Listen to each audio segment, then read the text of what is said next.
எப்படி அரசு பள்ளிகளை பலவீனப்படுத்தி தனியார் பள்ளிகள் மெட்ரிக் பள்ளி சிபிஎஸ்இ பள்ளியில் வளர்த்தார்களோ அதே போல மருத்துவமனைகள்ல அரசு மருத்துவமனை கட்டமைப்பை சிதைத்துவிட்டு தனியார் மருத்துவமனைகள் தான் உயர்தர சிகிச்சை என்கின்ற ஒரு கருத்தை உருவாக்கி மிகப்பெரிய கொள்ளைக்கு இட்டு செல்லக்கூடிய ஒரு சூழ்ச்சி, ஒரு சதி, ஒரு மிகப்பெரிய ஊழல் தான் நீட்.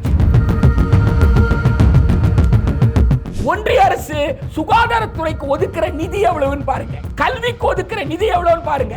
அதை விட கூடுதலான நிதியை நேஷனல் டெஸ்டிங் ஏஜென்சி பெறுகிறது என்று சொன்னால் அந்த பணம் யாருக்கு போகுது, எங்கே போகுது? ஐஐடில ஜேஇ இருக்குல்ல, அது 60 வருஷமா நடக்குது இல்ல, அதையே எதிர்க்க மாட்டேன்றீங்க. இன்னும் அது போல நிறைய கிளாட் இருக்குல்ல, அதெல்லாம் எதிர்க்கல. எதுக்கு மருத்துவத்தில் நுழைவுத் தேர்வுனா மட்டும் எதிர்க்கிறீங்க? கோச்சிங் சென்டருக்கு இவ்வளவு லட்சங்கள் செலவு செய்தவர்கள் ஆரம்ப சுகாதார நிலையத்துக்கு வரமாட்டாங்கன்னா அப்ப ஆரம்ப சுகாதார நிலையங்கள் பலவீனப்படும்.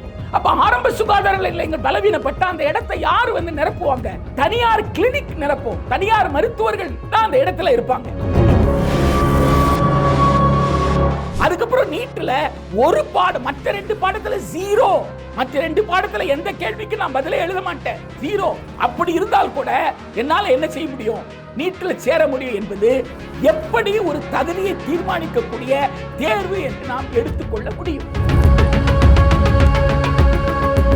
580 மார்க் வாங்கினவன் ஏன் விண்ணப்பிக்கல? அப்ப 580 மார்க் வாங்கினவன் என்ன ரிப்பீட்டர், அடுத்த வருஷத்துக்கு அடுத்த நீட்டுக்கு தயார் பண்றான். ஓராண்டுக்கு சர்வசாதாரணமாக 20 லட்சத்திலிருந்து 25 லட்சம் ரூபாய் பணம் கட்டக்கூடிய வாய்ப்பு வசதி இருப்பவர்கள் மட்டும்தான் எம்பிபிஎஸ்ல சேருவதற்கு முடியும். 1980களில் தனியார் கல்லூரிகள், மருத்துவ கல்லூரிகள் அதிகமாக தொடங்குவதற்கு பெரும் முயற்சி நடந்தது. தமிழ்நாட்டில் சென்னையில் தனியார் மருத்துவக் கல்லூரி தொடங்குவதற்கு அரசு அனுமதிக்கு தந்தபோது இந்திய மாணவர் சங்கம் கடுமையான போராட்டத்தை முன்னெடுத்தது. இந்திய மாணவர் சங்கத்தினுடைய கடுமையான போராட்டத்தின் விளைவாக அந்த மருத்துவக் கல்லூரியை அரசு சிறிது காலம் எடுத்து மீண்டும் அதை தனியார்கிட்ட கொடுத்தாங்க. தனியார் மருத்துவ கல்லூரிகளை நடக்கத் தொடங்கினால், ஒரு மருத்துவக் கல்லூரி என்பது ஒரு மருத்துவமனையோடு இணைந்து செயல்படும். எனவே மருத்துவ கல்வியும் சரி, மருத்துவமும் சரி, ரெண்டுமே பெரிய அளவிற்கு பாதிக்கப்படும் என்பதனால தான் மாணவர்கள் தனியாரை மருத்துவத்துறையில் அனுமதிக்காதீர்கள் என்ற போராட்டத்தை நடத்தினார்கள். மெடிக்கல் கவுன்சில் ஆஃப் இந்தியா மிக அதிக அளவில் இந்தியா முழுக்க தனியார்களை மருத்துவக் கல்லூரி தொடங்குவதற்கு அனுமதித்தார்கள். தனியார் மருத்துவக் கல்லூரி தொடங்குவதற்கு பணம் போட்டதனால அதிகமான லாபம் ஈட்ட வேண்டும் என்ற ஒரே காரணத்திற்காக அவர்கள் விரும்பும் தொகையை யார் தருகிறார்களோ அவர்களுக்கு மருத்துவக் கல்லூரி என்கின்ற நிலை ஏற்பட்டது. கிட்டத்தட்ட இந்தியாவினுடைய விடுதலையில் இருந்து 1950 ஜனவரி 26 இந்திய அரசமைப்பு சட்டம் நடைமுறைக்கு வந்த நாட்டிலிருந்தே இந்தியாவின் பல்வேறு மாநில அரசுகள் அரசு கல்லூரிகளை தொடங்கி நடத்திட்டு இருந்தாங்க. ஒன்றிய அரசினுடைய உயர்கல்வி நிறுவனங்களாக எய்ம்ஸ், ஜிப்மர் போன்ற நிறுவனங்கள் செயல்பட்டு வந்தது. இந்த அரசு கல்லூரி, அரசு உயர் நிறுவனங்களில் மாணவர் சேர்க்கை நடக்கின்ற போது வெளிப்படைத்தன்மையும் தரவரிசைப்படி தகுதி பெற்றவர்களை சேர்ப்பதும் என்பது உத்தரவாதப்படுத்த முடிந்தது. ஆனால் தனியார் மருத்துவக் கல்லூரியில் அந்த மாதிரி உத்தரவாதப்படுத்த முடியலை. ஒரு காலம் கடந்தபோது இந்த கல்லூரியிலிருந்து வரக்கூடிய மருத்துவர்கள் எவ்வாறு இருப்பார்கள் என்ற அச்சம் எழ ஆரம்பித்தது.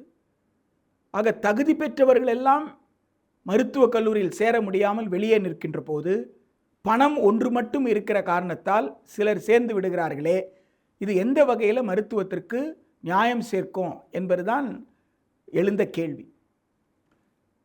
இந்த கேள்விக்கு பதில் சொல்ல வேண்டிய மெடிக்கல் கவுன்சில் ஆஃப் இந்தியா, தவறு செய்கிற மருத்துவக் கல்லூரிகளை ஒழுங்குபடுத்த வேண்டிய மெடிக்கல் கவுன்சில் ஆஃப் இந்தியா, தான் செய்த தவறை மறைப்பதற்காக அவங்க என்ன செய்தாங்க, இனிமேல மருத்துவ மாணவர் சேர்க்கைக்கு ஒரு தகுதியை நாங்கள் தகுதி தேர்வாக ஒன்றை நடத்துகிறோம், அந்த தகுதி தேர்வில் தகுதி பெறுபவர்கள் தான் மருத்துவத்தில் சேர முடியும் என்ற அடிப்படையில் 2010 நீட்டை அறிமுகப்படுத்துகிறாங்க.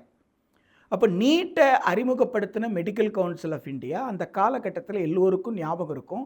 டாக்டர் கேத்தன் தேசாய் அதனுடைய தலைவராக இருந்த கேத்தன் தேசாய் வீட்டில் இருந்து அலுவலகத்தில் இருந்தோம். அவங்க கட்டுக்கட்டா பணத்தையும் கட்டி கட்டியாக தங்கத்தையும் எடுத்தாங்க. ஒரு மிகப்பெரிய ஊழல் அது. அத்தகைய ஊழலில் சிக்கி தவிக்கக்கூடிய மெடிக்கல் கவுன்சில் ஆஃப் இந்தியா தான் இந்த national eligibility come entrance test என்ற அந்த நீட்டை நடைமுறைப்படுத்துது. இதற்காக எந்த சட்ட திருத்தமும் கொண்டு வரல. எனவே இது மெடிக்கல் கவுன்சில் ஆஃப் இந்தியாவினுடைய ஒழுங்குமுறையாகத்தான் இது நடைமுறைக்கு, ரெகுலேஷனாக தான் இது நடைமுறைக்கு வருது. உச்சநீதிமன்றம் சில மாநிலங்களில் சட்டமே இருக்குது நுழைவுத் தேர்வு இல்லாமல் மருத்துவ மாணவர் சேர்க்கை நடத்துவதற்கு. அப்படி இருக்கும் பொழுது ஒரு சட்டத்தின் கீழ் இயற்றப்பட்ட விதிகள் செல்லுமா சட்டம் செல்லுமா என்ற ஒப்பீட்டளவில் பார்க்கின்ற போது சட்டம்தான் உயர்ந்தது என்கின்ற வகையில் சபார்டினேட் லெஜிஸ்லேஷனாக இருக்கக்கூடிய ரெகுலேஷனை ஸ்ட்ரைக் டவுன் பண்ணுது. அப்படி தான் நீட் 2013 ரத்தாகுது. 2014 திரு நரேந்திர மோடி அவர்கள் ஆட்சிக்கு வர்றாங்க. திரு நரேந்திர மோடி அவர்கள் தலைமையில் பாஜக அரசு ஆட்சிக்கு வந்த உடனே அவர்கள் பேராசிரியர் ரஞ்சன் ராய் சௌத்ரி கமிட்டியின் அமைக்கிறாங்க. அந்த குழு ஒரு அறிக்கையை கொடுக்குது. அதை நாடாளுமன்ற நிலைக்குழு கிட்ட கொடுக்குறாங்க. நாடாளுமன்ற நிலைக்குழு ஒரு அறிக்கையை கொடுக்குது. 2 அறிக்கையும் உச்சநீதிமன்றத்தில் கொடுக்குறாங்க. உச்சநீதிமன்றம் மெடிக்கல் கவுன்சில் ஆஃப் இந்தியாவில் ஏதோ மாற்றங்கள் செய்வதற்கு அரசு முயற்சி செய்வதனால் இந்த வல்லுநர் குழு கொடுத்துருக்கக்கூடிய இந்த அறிக்கைகள் அடிப்படையில் நீங்கள் முடிவு எடுங்க என்று முடிவை எடுக்கக்கூடிய அந்த அதிகாரத்தை ஒன்றிய அரசிடம் இருப்பதனால அவங்களை செய்யுங்கன்ற வழிகாட்டுதலைத்தான் உச்சநீதிமன்றம் கொடுத்ததே தவிர உச்சநீதிமன்றம் நீட் அப்படின்ற ஒரு நடைமுறையை உருவாக்கியெல்லாம் கொடுக்கல. என்ன நாம் புரிஞ்சுக்க வேண்டிய அவசியம் இருக்குன்னா, நீட் நடைமுறை வருவதற்கு முன்னாடி மேல்நிலை பள்ளிக்கல்வி மதிப்பெண் அடிப்படையில் மாணவர் சேர்க்கை நடந்தபோது அரசு கல்லூரி இடங்கள் சேர்க்கையில் எந்த விதமான முறைகேடு நடக்கலை. வெளிப்படைத்தன்மையோட அதிகமான மதிப்பெண் பெற்றவர்களுக்கு முதல் இடம் என்கின்ற அடிப்படையில் தான் அரசு மருத்துவக் கல்லூரி இடங்கள் நிரப்பப்பட்டு வந்தது. அது ஒன்றிய அரசாக இருந்தாலும் மாநில அரசாக இருந்தாலும். ஒன்றிய அரசை பொறுத்த வரைக்கும் உயர் சிகிச்சை நிறுவனங்கள், உயர் மருத்துவ நிறுவனங்கள்னு சொல்லப்படுற எய்ம்ஸ், ஜிப்பர் போன்றவருக்கு அவங்க all India pre medical test என்ற ஒரு தேர்வின் மூலமாக அவர்கள் மாணவர்களை சேர்த்து கொண்டு இருந்தார்கள். இப்போ பிரச்சனை ஏற்பட்டது எங்கேன்னு கேட்டால் தனியார் கல்லூரிகளில் தான். இந்த அரசு கல்லூரிக்கு நீட்டுக்கு முன்னாடி வந்த மாணவர்களில் தமிழ் வழியில் அரசு பள்ளியில் படித்த மாணவர்கள் வந்தாங்க. அது ரொம்ப குறைந்த எண்ணிக்கையில் தான் வந்திருக்காங்க, 30 பேர் தான் வந்திருக்காங்க என்றெல்லாம் பேசுகிறாங்க. அரசு பள்ளியில் தமிழ் வழியில் படித்தவர்கள், அரசு பள்ளியில் ஆங்கில வழியில் படித்தவர்கள், அரசு உதவி பெறும் பள்ளியில் படித்தவர்கள் என்பதையெல்லாம் அவர்கள் கணக்கில் எடுத்துக்கல. அரசு பள்ளியிலும் அரசு உதவி பெறும் பள்ளியிலும் படிக்கிற மாணவர்களுடைய சமூக பொருளாதார சூழல் ஒரே மாதிரி தான் இருக்குது என்பதை பற்றி கூட அவங்க கவலைப்படலை. அவங்க சொன்னதெல்லாம் அரசு பள்ளி தமிழ் வழி மாணவர்களில் வெறும் 30 பேர் தானே என்கின்ற அளவில் பேசினாங்க. அரசு பள்ளியில் தமிழ் வழி படித்த மாணவர்கள் 30 பேர் தான் எடுத்துக்கிட்டா கூட அந்த 30 பேர் யார் என்ற கேள்வி இருக்கு. அந்த 30 பேர் அரசு பள்ளியில் காலையில் 9 மணிக்கு பள்ளி தொடங்கி 4 மணி வரைக்கும் பள்ளி வகுப்பு நடக்குதுன்னா அந்த வகுப்பில் மட்டும் படிக்கக்கூடியவர்கள். அந்த வகுப்பு படித்து முடித்த பிறகு பள்ளியிலேயே படிப்பதற்கான ஒரு நேரம் கொடுத்துருப்பாங்க. 4 மணிலேருந்து 6 மணி வரைக்கும், 7 மணி வரைக்கும்னு ஸ்டடி ஹவர்னு கொடுத்துருப்பாங்க. அந்த நேரத்தை பயன்படுத்தி அங்கே படிக்கக்கூடியவர்கள். பள்ளிக்கூட வளாகத்தை விட்டு வெளியே வந்து விட்டால், வீட்டிற்கு வந்து விட்டால், வீட்டில் இருக்கக்கூடிய வேலையை செய்யணும். அது ஆண் குழந்தையாக இருந்தாலும் பெண் குழந்தையாக இருந்தாலும் வீட்டில் அப்பாவோ அம்மாவோ என்ன வேலை செய்கிறார்களோ அந்த வேலைக்கு, அவங்க தொழிலுக்கு வீட்டு வேலை செய்தாலும் சரி, பெட்டிக்கடை வச்சுருந்தாலும் சரி, இல்லை வேற ஏதாவது ஒரு வேலை செய்தாலும் சரி, அந்த வேலைகளும் செய்து கொண்டு தான் இந்த மாணவர்கள் படிக்கணும். ரெக்கார்ட் நோட் உள்ளிட்ட அவங்களுடைய பாட புத்தகங்களை கூட வீட்டில் கொண்டு வந்து பாதுகாப்பாக வைக்க முடியாதுன்னு சொல்லி அந்த புத்தகத்தை கூட வீட்டிலேயே வைத்து விட்டு வருவார்கள். இப்படி பள்ளிக்கூடத்தில் பள்ளி வேலை நேரத்தில் மட்டுமே படிப்பது தான் தன்னுடைய படிப்பு என்று இருந்த, தமிழ் வழியில் படித்த மிகவும் ஏழ்மை நிலையில் இருந்த, சமூக ஒடுக்குமுறைக்கும் சமூக பின்தங்களுக்கும் கல்வி பின்தங்களுக்கும் உள்ளான அந்த சமூகத்தை சார்ந்த மாணவர்கள்ல 30 பேர் வந்தாங்கல்ல, அதுதான் பலருக்கும் வயிற்றெரிச்சலை ஏற்படுத்தியது. அது எப்படி ₹1 கூட செலவு பண்ணாம 1ஆம் கிளாஸ்லேருந்து 12ஆம் கிளாஸ் படிச்சு நீ மருத்துவத்துக்கு வந்துருவியா என்ற வயிற்றெரிச்சல் தான். இப்போ நாம கேட்கிற கேள்வி, இதே நிலையில நீட் நடைமுறையில் ஒருத்தரால் மருத்துவ படிப்புக்கு வர முடியுமா? 9 மணியிலிருந்து 4 மணி வரைக்கும் பள்ளிக்கூட படிப்பு, அதுக்கப்புறம் பள்ளிக்கூடத்திலே இருக்கக்கூடிய கூடுதலாக படிக்கிற நேரம் இருந்தால் படிக்கிற நேரம், இதை தவிர வீட்டில் படிக்கணுன்ற அவசியம் கிடையாது என்கின்ற அடிப்படையில் நீட் நடைமுறையில் ஒருத்தரால் வர முடியுமா? அப்படி என்றால் நீட் நடைமுறை யார மருத்துவத்திற்கு வருவதை தடுத்திருக்கிறது என்பதை நாம் புரிந்து கொள்ள வேண்டிய அவசியம் இருக்கிறது. ஆக கிராமப்புறமோ நகர்ப்புறமோ ஏழ்மை நிலையில் இருந்தவர்கள் அந்த ஏழ்மையை பற்றி கவலைப்படாமல் அவர்களால் தன்னுடைய உறவினர்ல ஒருத்தரோ அல்லது தன் கிராமத்தில் இருக்கிற ஒருத்தரோ ஏற்பட்ட பாதிப்பை உணர்ந்து, இனி இந்த பாதிப்பை என் கிராமத்துக்கு வரவே கூடாது, என் கிராமத்துக்கு என் மக்களுக்கு நான் மருத்துவ சேவை செய்யணுன்ற அந்த ஆசையோட அந்த கனவோட மருத்துவர் ஆகக்கூடியவர்கள். அதில் நாம் இன்னொரு விஷயம் என்ன பார்க்க வேண்டியது இருக்குன்னா, ஐஐடியில் ஜேஇ இருக்குல்ல, அது 60 வருஷமா நடக்குது இல்லை, அதை ஏன் எதிர்க்க மாட்டேன்றீங்க? இன்னும் அது போல நிறைய கிளாட் இருக்குல்ல, அதெல்லாம் எதிர்க்கல, எதுக்கு மருத்துவத்தில் நுழைவுத் தேர்வுனா மட்டும் எதிர்க்கிறீங்க என்கின்ற ஒரு வாதம் வைக்கப்படுகிறது. ஐஐடி 50களில் தொடங்குறாங்கன்னா ஐஐடி என்றால் என்னன்ற புரிதலை 50களில் நிறைய பேருக்கு தெரியாது. ஐஐடியில் படித்து முடிச்சதுக்கப்புறம் என்ன பண்ண போகிறாங்கன்னு கூட யாருக்கும் தெரியாது, யாரும் சொல்லலை. அப்போ ஒரு குறிப்பிட்ட சமூகத்தை சார்ந்தவர்கள் மட்டும்தான் அங்கே போயிட்டு இருந்தாங்க. அங்கேயே அவர்களுக்குள்ள எண்ணிக்கை அதிகமாகுது, ஆனால் இடங்கள் ரொம்ப குறைவாக இருக்கும் பொழுது தான் அந்த ஜேஇ இன்ட்ரடியூஸ் பண்ணுறாங்க. இந்த ஐஐடியில் படிச்சுட்டு வந்தவங்க யாரும் கிராமப்புறத்தில் இருக்கக்கூடிய பொது பணித்துறையில் பொறியாளராக வேலை செய்யலை, நகர்ப்புறத்தில் கூட அப்படி வேலை செய்யலை, அரசு துறைக்கு வரல, இஸ்ரோக்கு வந்தவர்களுடைய எண்ணிக்கை கூட மிக மிக மிக குறைவு. ஆக ஐஐடியை எதுக்கு பயன்படுத்தினாங்கன்னு கேட்டால் சிலிக்கான் வேலிக்கு போகிறதுக்கான ஒரு வாய்ப்பாக ஐஐடியை பார்த்தாங்க.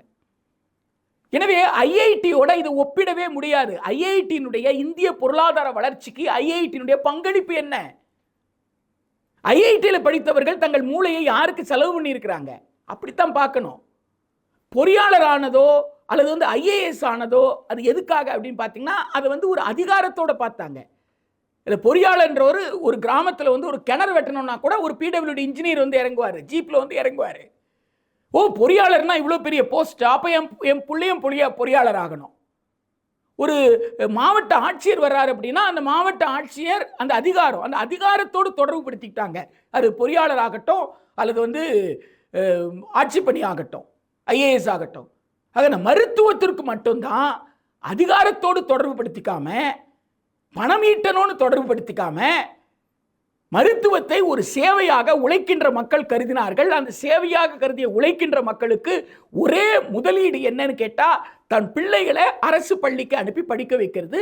அந்த அரசு பள்ளி படிப்போடு அந்த வாய்ப்பு, அந்த அரசு பள்ளியில் கிடைக்கக்கூடிய மதிய உணவு, அந்த அரசு பள்ளியில் கிடைக்கக்கூடிய புத்தகங்கள், இதை மட்டுமே வைத்துக்கொண்டு அந்த பிள்ளையால் தானே, வீட்டில் வேற யாரும் இதை பற்றியெல்லாம் பிரமாதமாக அவங்களுக்கு எடுத்து சொல்வதற்கெல்லாம் வாய்ப்பே இல்லாத போது அந்த பிள்ளைகள் தானாக படித்து வருவதற்கான ஒரு சூழல் என்பது நீட்டுக்கு முன்னாடி இருந்தது.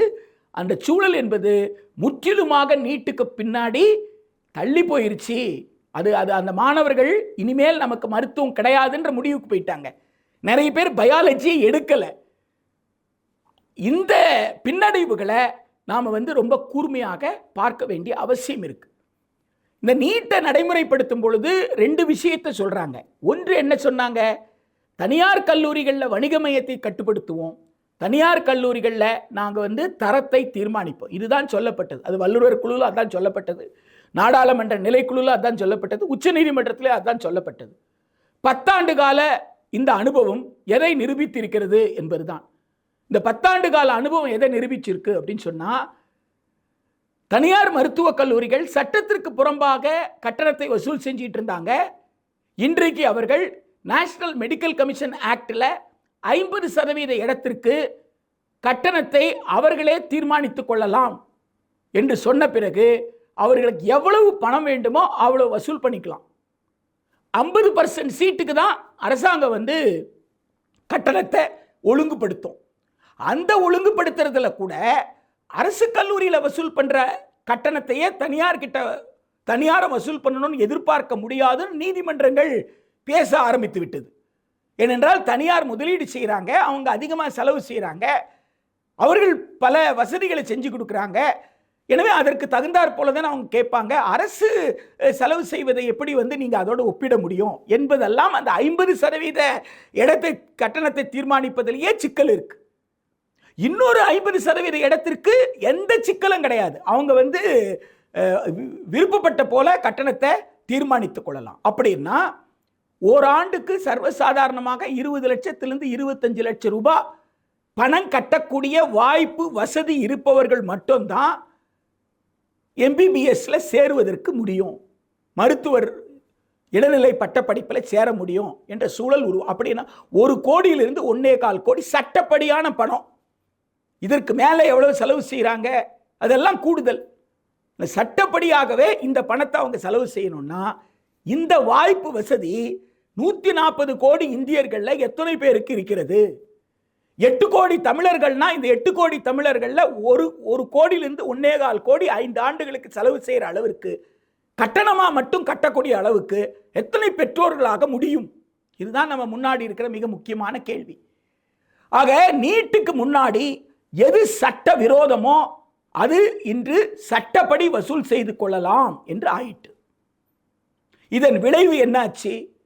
நீட்டில் 720க்கு 720 எடுத்தால் கூட தனியார் கல்லூரி அரசு இடங்களெல்லாம் நிரப்பப்பட்ட பிறகு தனியார் கல்லூரி என்ற கவுன்சிலிங் தொடங்குற நேரத்தில், கலந்தாய்வு தொடங்குற நேரத்தில் தனியார் கல்லூரி கேட்கிற கட்டணத்தை கட்ட முடியாதுன்னு சொன்னா எவ்வளவு அதிகமான மதிப்பெண் பெற்றிருந்தாலும் அந்த மாணவர்கள் விண்ணப்பிப்பதே கிடையாது, கவுன்சிலிங்கே வர்றது கிடையாது. 720 தொடங்கி இந்த 2026 715ன்றாங்க. அப்ப அந்த 715 714 710 இந்த மதிப்பெண்லாம் வாங்குறவங்க எதுக்கு போறாங்க? அரசு கல்லூரி இடங்கள். அரசு கல்லூரி இடங்கள் எவ்வளவு? 65,000. அந்த 65,000 முடிஞ்சிருச்சுன்னா அடுத்த 65,000 மொத்தம் 1,30,000. அடுத்த 65,000 யார்கிட்ட இருக்கு? தனியார் கிட்ட இருக்கு. இப்போ 24 லட்சம் பேர் எழுதுனாங்க, 12 லட்சம் பேர் தகுதி பெற்றாங்க. அப்ப இந்த 12 லட்சம் பேர்ல 65,000 பேர் அரசு கல்லூரி இடங்களுக்கு வந்த பிறகு அதற்கு பிறகு இருக்கக்கூடிய அதிக மதிப்பெண் பெற்றவர்கள் 580 மதிப்பெண், 590 மதிப்பெண், 600 மதிப்பெண் பெற்றவர்கள்லாம் அவர்களால் 1 கோடியிலிருந்து 1.25 கோடி 5 ஆண்டுகளுக்கு செலவு செய்ய முடியாது என்றால் அவர்கள் கலந்தாய்வுக்கே வரல. அப்ப கலந்தாய்வுக்கு வந்தது யாரு? அவர்களை விட குறைவாக மதிப்பெண் பெற்றவர்கள், 400 மதிப்பெண் பெற்றவர்கள், 350 மதிப்பெண் பெற்றவர்கள், 250 மதிப்பெண் பெற்றவர்கள், இவங்க கலந்தாய்வுக்கு வந்திருக்கிறாங்க. அப்போ அதிகமான மதிப்பெண் பெற்றவர்கள் கலந்தாய்வுக்கே வரல, குறைந்த மதிப்பெண் பெற்றவர்களுக்கு கலந்தாய்வுக்கு வர்றாங்க. அப்ப குறைந்த மதிப்பெண் பெற்றவர்கள் கேட்கிற பணத்தை கட்டுவதற்கு தகுதி பெற்றிருக்கிறாங்க. ஆக நீங்க தரத்தையும் தீர்மானிக்கல, நீங்க வணிக மையத்தையும் கட்டுப்படுத்தல. தரத்தை தீர்மானிக்காமல் முறைகேடாக நீட்டுக்கு முன்னாடி இருந்ததுன்னா இன்னைக்கு சட்டப்படி கலந்தாய்வின் மூலமாக வர்றதுனால தனியார் கல்லூரிகள் குற்றம் செய்யல. ஏனென்றால் தகுதி பெற்ற மாணவர்கள் விண்ணப்பிக்கவே இல்லை, தகுதியில் குறைந்தவர்கள் தான் விண்ணப்பித்திருக்கிறார்கள். எனவே தனியார் கல்லூரி என்ன சொல்லணும்? கவுன்சிலிங்ல யார் வந்தாங்களோ அவங்கள தான் சேர்ப்பேன். கவுன்சிலிங்ல என்ன சொல்லுவாங்க? அவங்க விண்ணப்பிக்கவே இல்லை, விண்ணப்பித்தவர்களை நாங்க தரவரிசைப்படி கொடுத்தோம். அப்ப விண்ணப்பிக்காம ஏன் போனாங்க? 580 மார்க் வாங்கினவன் ஏன் விண்ணப்பிக்கல? அப்ப 580 மார்க் வாங்குறவன் என்ன ரிப்பீட்டர், அடுத்த வருஷத்துக்கு அடுத்த நீட்டுக்கு தயார் பண்றான். அப்ப 2வது முறை 3வது முறை அவன் தயார் பண்றான். இதுல என்ன ஆகுதுன்னா அது ஆணோ பெண்ணோ ஒரு சூதாட்டம் போல. இந்த வாட்டி 580 மார்க் வாங்கினேன், அடுத்த வாட்டி 650 வாங்குவேன் என்ற எதிர்பார்ப்பில் எழுதுனா அடுத்த வாட்டி எனக்கு இந்த முறை எடுத்ததை விட குறைவா வருது. அப்ப சூதாட்டம்னு சொல்லாம என்ன செய்ய? ஒரு சந்தையின் மிகப்பெரிய சூழ்ச்சியாக, ஒரு வணிகத்தின் சூதாட்டமாக இந்த நீட் நடைமுறை இருப்பதனால 2 முறை 3 முறை முயற்சி செய்து கூட பல லட்சம் மாணவர்கள் 500 மதிப்பெண்ணுக்கு மேல பெற்றவர்கள் அவங்க மருத்துவ படிப்பில் சேர முடியாமலேயே விலகிக் கொள்கிறார்கள். 10 ஆண்டு காலமா, ஒரு ஆண்டு 2 ஆண்டு இல்ல, ஒரு குடும்பம் 2 குடும்பம் இல்ல, பல லட்ச குடும்பங்கள். தொடக்கத்தில் 12 லட்சம் பேர் எழுதினாங்க, 15 லட்சம் பேர் எழுதினாங்க. இப்ப சமீப காலத்தில் எவ்வளவு பேர் எழுதுறாங்க? கிட்டத்தட்ட 25 லட்சம் பேர் எழுதுறாங்க. அப்ப 25 லட்சம் பேர்ல இப்ப 1,30,000 பேர் எடுத்துட்டீங்கன்னா மிச்சவங்க எல்லாம் யாரு? தகுதி பெற்றவர்கள்ல இந்த சிக்கல்லாம் தகுதி பெறாமல் 2வது முறை முயற்சி பண்ணவங்க இருக்கிறாங்கல்ல. 12 லட்சம் பேர் தான் தகுதி பெற்றிருக்காங்க, இன்னொரு 12 லட்சம் பேர் தகுதி பெறல. அவங்களோட சேர்ந்து அடுத்த வருஷம் புதுசா இந்த நீட் நடைமுறையில் விண்ணப்பிக்கிறவங்க இருக்காங்கல்ல. ஆக இத்தனை குடும்பங்கள் ஆண்டுக்காண்டு. அப்படி என்றால் கல்லூரியில வணிக மையத்தை ஒழிக்கணும்னு சொல்லி நீட்டை கொண்டு வந்து கல்லூரியில வணிக மையத்தை ஒழிக்காமல் கல்லூரியில் அதிக கட்டணம் வசூல் செய்வதை சட்டப்படி ஆக்கிறது மட்டுமல்ல, பள்ளி கல்வியே இன்னைக்கு வணிகமயம் ஆயிடுச்சு. அப்ப பள்ளிக்கூடத்துக்கு ஒரு ஃபீஸ், கோச்சிங் சென்டருக்கு ஒரு ஃபீஸ். விளம்பரத்தை பார்த்தீங்கன்னா நாளிதழ்களில் முதல் பக்கத்தில் பல நிறுவனங்கள் ஒவ்வொரு நாளும் விளம்பரம் கொடுக்குது. அந்த விளம்பரங்களை பார்த்தீங்கன்னா முதல் ரேங்க், 3வது ரேங்க், 7வது ரேங்க் அப்படின்னு சொல்லி ஒரு 1000 பேரை என்னுடைய நிறுவனத்தின் மூலம் வந்தவங்கன்னு போடுறாங்க. அடுத்த இன்னொரு 1000 பேரை இன்னொருத்தர் போடுறாங்க. அப்படி பார்க்க போனா கிட்டத்தட்ட அரசு கல்லூரி இடங்கள் எல்லாம் கார்ப்பரேட் நிறுவனங்களாக செயல்படக்கூடிய பயிற்சி மையங்கள் எங்க மாணவர்கள் சொல்றாங்க. அப்படி என்றால் அந்த கார்ப்பரேட் பயிற்சி மையங்களுக்கு பல லட்சம் ரூபாய் கட்டியிருப்பாங்கல்ல. அப்ப அந்த கார்ப்பரேட் பயிற்சி மையத்தில் இவங்க விளம்பரத்தில் கொடுக்கிற அந்த 100 பேரோ 200 பேரோ மட்டும் கிடையாது, பல்லாயிரக்கணக்கான பேர் படிச்சிருப்பாங்க. அந்த பல்லாயிரக்கணக்கான பேர்ல யாரு மருத்துவத்தில் சேர்ந்தாங்களோ அவங்க பேரை தான் இவங்க விளம்பரத்தில் கொடுக்கறாங்க. அப்போ அவ்வளவு பணத்தையும் கட்டி அந்த மதிப்பெண் பெற முடியாம வெளியில நிக்கிறான்ல, அவர்களை பற்றி யாரும் கவலைப்படவே இல்லை.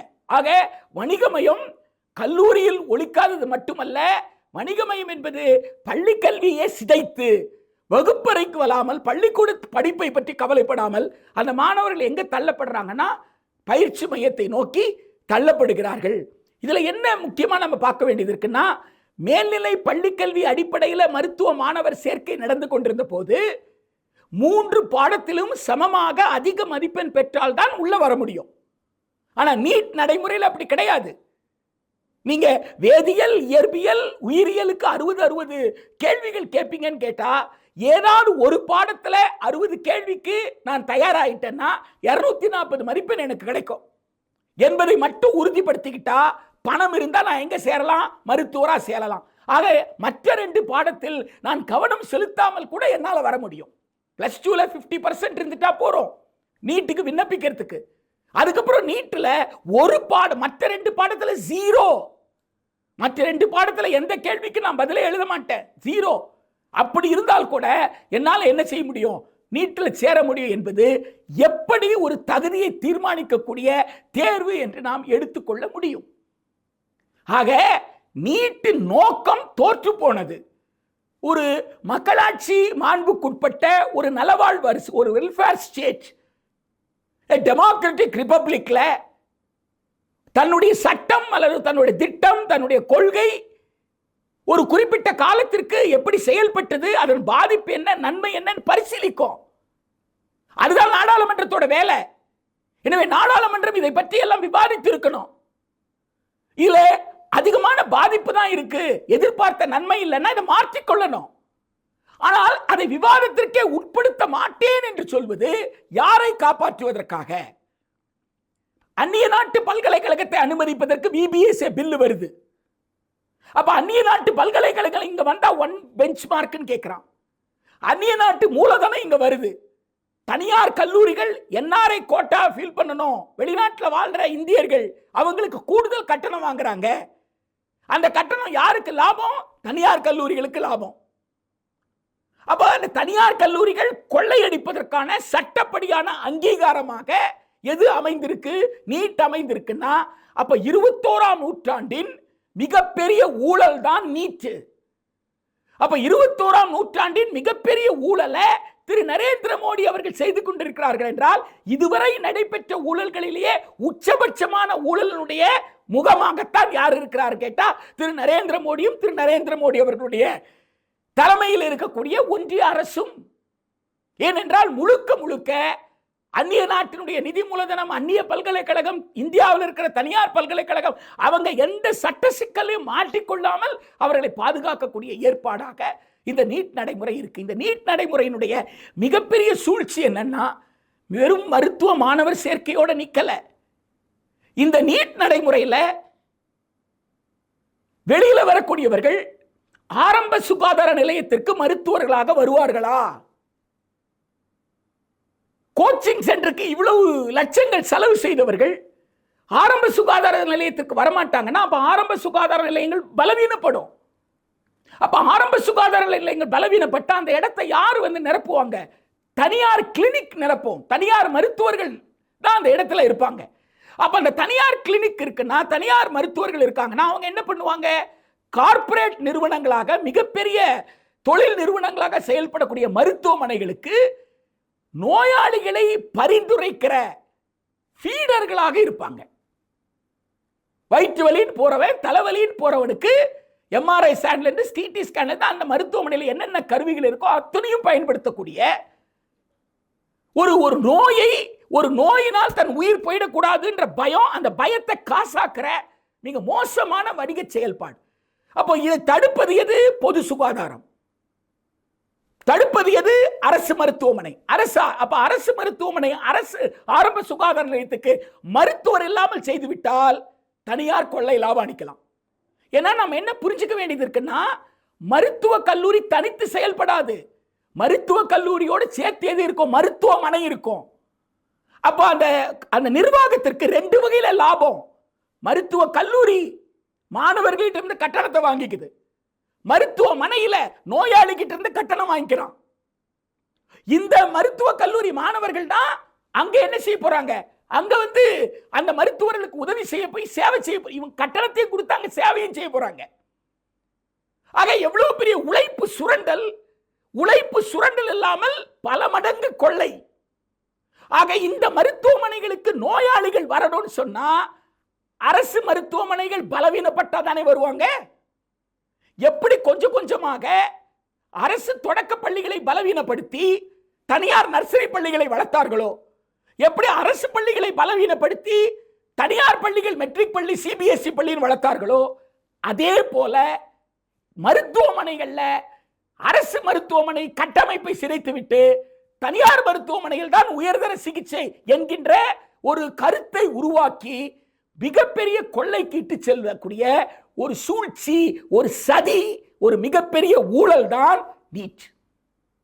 இந்த நீட் நடைமுறையில் நேஷனல் டெஸ்டிங் ஏஜென்சி சிபிஎஸ்இ கிட்ட இருந்து எடுத்தாங்க. நாங்க நடத்துறோம் 50 கோடி ரூபாய் முதலீட்டுல இந்த நேஷனல் டெஸ்டிங் ஏஜென்சி செயல்படுது. ஒரு குழந்தைக்கு, ஒரு மாணவருக்கு நீட்டுக்கான விண்ணப்ப கட்டணம் எவ்வளவு? ஒவ்வொரு ஆண்டும் எத்தனை லட்சம் மாணவர்கள்? ஒரு மாணவருக்கு உண்டான விண்ணப்ப கட்டணத்தை அந்த லட்சக்கணக்கான இந்த 25 லட்சம் மாணவர்களோடு நீங்க பெருக்குங்க. எவ்வளவு பெரிய தொகைன்னு பாருங்க. ஒன்றிய அரசு சுகாதாரத்துறைக்கு ஒதுக்குற நிதி எவ்வளவுன்னு பாருங்க, கல்விக்கு ஒதுக்குற நிதி எவ்வளவுன்னு பாருங்க.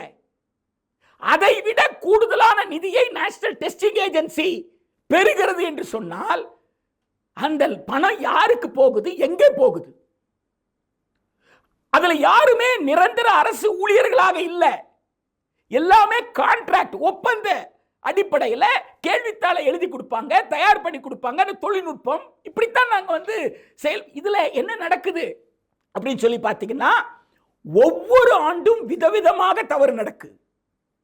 கூடுதலான தவறு நடக்கு. அப்போ ஒவ்வொரு ஆண்டும் விதவிதமாக கூடுதலான தவறு நடக்குது. எந்த தவறுமே கட்டுப்படுத்த முடியலன்னா கடைசி தவறு 2024 இருந்து பார்த்தது எது? நீங்க நேரம் தாமதமாக கேள்வித்தாள் கொடுக்கப்பட்டதற்காக என்ன செய்தாங்க? மார்க் கொடுத்தாங்க. அந்த மார்க்கை எந்த அடிப்படையில் எடுத்தாங்க? எந்த அடிப்படையில் கொடுத்தாங்க? யார் முடிவு செய்தது? எந்த கேள்வியுமே இல்லை. பின்னாடி என்ன சொன்னாங்க? நாங்க கொடுத்த மார்க்கை நாங்களே திருப்பி எடுத்துக்கிறோம் நீதிமன்றத்தில் வந்து சொன்னாங்க. தப்பு செய்தது யாரு? National testing agency.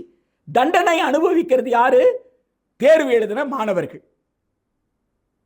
இது ஒரு மிகப்பெரிய ஊழல் இல்லையா? இந்த ஊழலுக்கெல்லாம் உச்சபட்சமாக மே மாதம் 3ஆம் தேதி ஜூன் மாதம் 21ஆம் தேதி நடந்த தேர்வு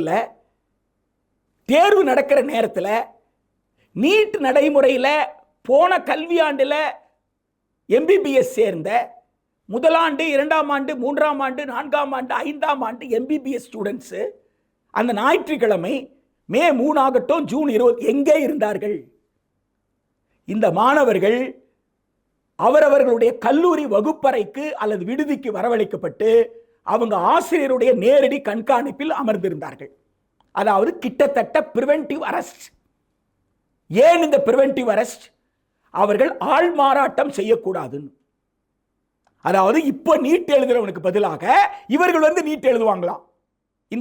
இந்த தவறுக்கு யார் வந்து பொறுப்பேற்க? அக்கௌண்டபிலிட்டி தான் இப்போ கேட்டாங்களே தவிர அந்த அக்கௌண்டபிலிட்டிக்குள்ள கூட அந்த பொறுப்பை ஏற்கிற நிலையில கூட அரசு வரவில்லை என்கின்ற போதுதான் இந்திய மாணவர்கள், இந்திய இளைஞர்கள் மிக தெளிவாக ஒட்டுமொத்தமாக நீட்டை ஒழிப்பது என்பதும், நீட்டை ஒழித்த பிறகு மேல்நிலை பள்ளி கல்வி மதிப்பெண் அடிப்படையில் மருத்துவ மாணவர் சேர்க்கை வெவ்வேறு வாரியங்கள் இருக்கு, வெவ்வேறு மதிப்பெண் இருக்குன்னா அது வந்து நார்மலைசேஷன் அப்படின்னு சொல்ற சமன்படுத்துதல் என்கின்ற அடிப்படையில் ஒரே ரேங்கிங்ல கொண்டு வர முடியும். தரம் வாய்ந்தவர்களுக்கான தரவரிசையை தயார் பண்ண முடியும்.